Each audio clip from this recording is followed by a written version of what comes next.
The name actually never actually changed. It was always the club, but it became convenient for it to be known as the British Club.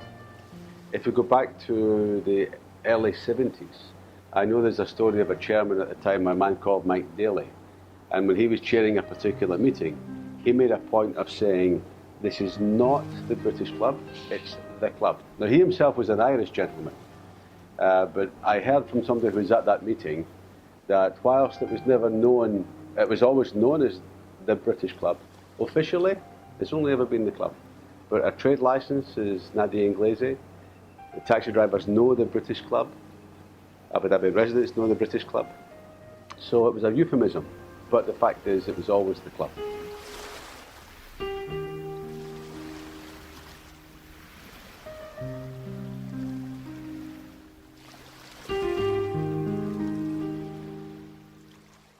Today we have 3,200 adult members.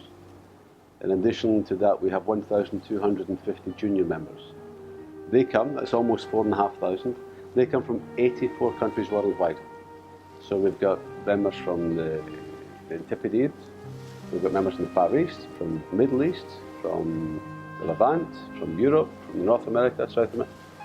The globe is covered by the club. It's like the United Nations. The majority are British, and I think it goes back, it reflects the demographic of Abu Dhabi many years ago. But today we're having applications from nationals from all over the world. But today we have 40% of British.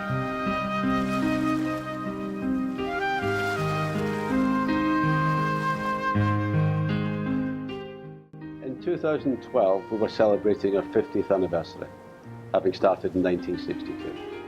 So in 2010 we were planning an event, a program for 2012. That program included having a DVD made, it included having a book published, having various parties and events, but we also wished to have some legacy.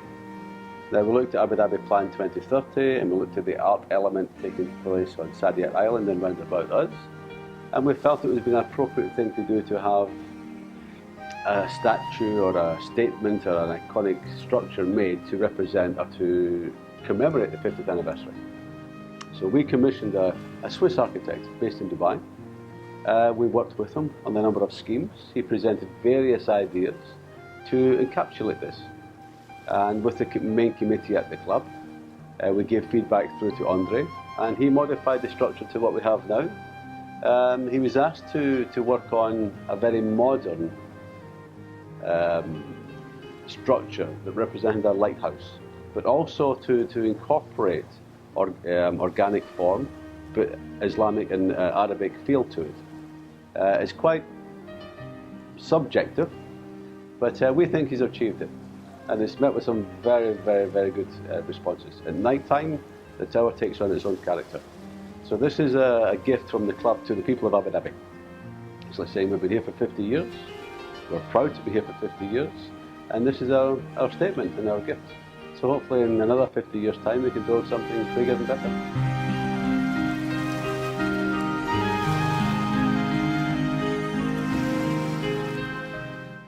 The club started in 1962.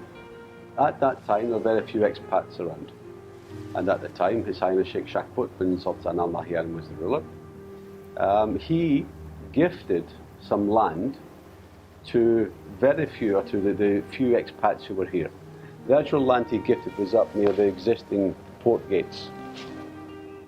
His idea was, if you take this piece of land, you can develop it, and you can provide the expatriate and some local members, so local nationals, with recreation facilities. And that worked for 5 years, 6 years, and then in 1967, 1 year after he became president, His Highness Sheikh Zayed bin Sultan Al Nahyan, he very kindly gifted this plot of land to the club. And from that, in 1962 there were 25 members. 1967 there were maybe 200 or 300, and today we've got almost 4,500. So it started because at the time both rulers recognised there was a need to provide the expatriate workforce with somewhere to go, somewhere to socialise, because at the time, and Abu Dhabi now is such a pleasant place to live. We're privileged to live here. But at that time it was tough. So they needed something to engage them. And that was the start of the club.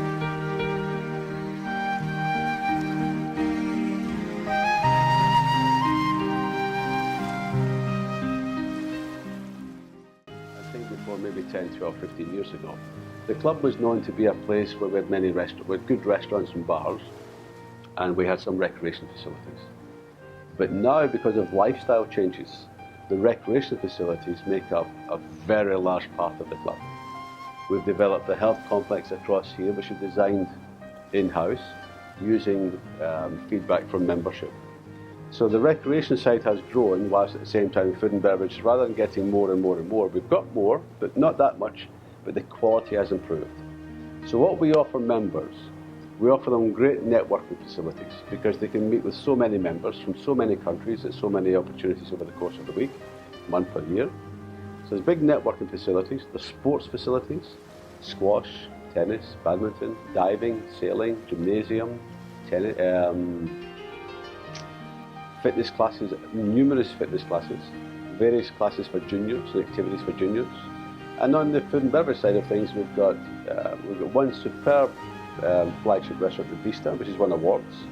The main bar's won awards. We've got another restaurant. We've got beach facilities with food and drink facilities for members. So we offer a large food and beverage package. We offer a very large recreation package, and collected, put them together, there's not another club in Abu Dhabi that offers the range that we have. One of the major strengths of the club is that it gives the members a sense of belonging, a sense of family, a sense of togetherness. As I say, we've got members from all over the world. 5% of our members are UAE nationals. And every member who comes into the club is treated as an equal. It doesn't matter if you're a foreign ambassador, and today we have 26 foreign ambassadors from all over the world. You could be a brand new member who arrived in Abu Dhabi last month. When you come into the club, you're part of the family. You belong to the club. So it gives you a feeling of camaraderie. You can relate to your fellow members. It's not about having a good tennis court. It's not about having a nice restaurant. It's not about one or two things. It's about the whole thing. And what we offer is the complete package. If you come to the club, you will know someone. You can have a coffee with someone. You can have a game of tennis with someone. You can chat to someone. It is a sense of togetherness, a sense of family, a sense of pride. And it's that unique fabric. We call it fabric. The fabric of the club is mature.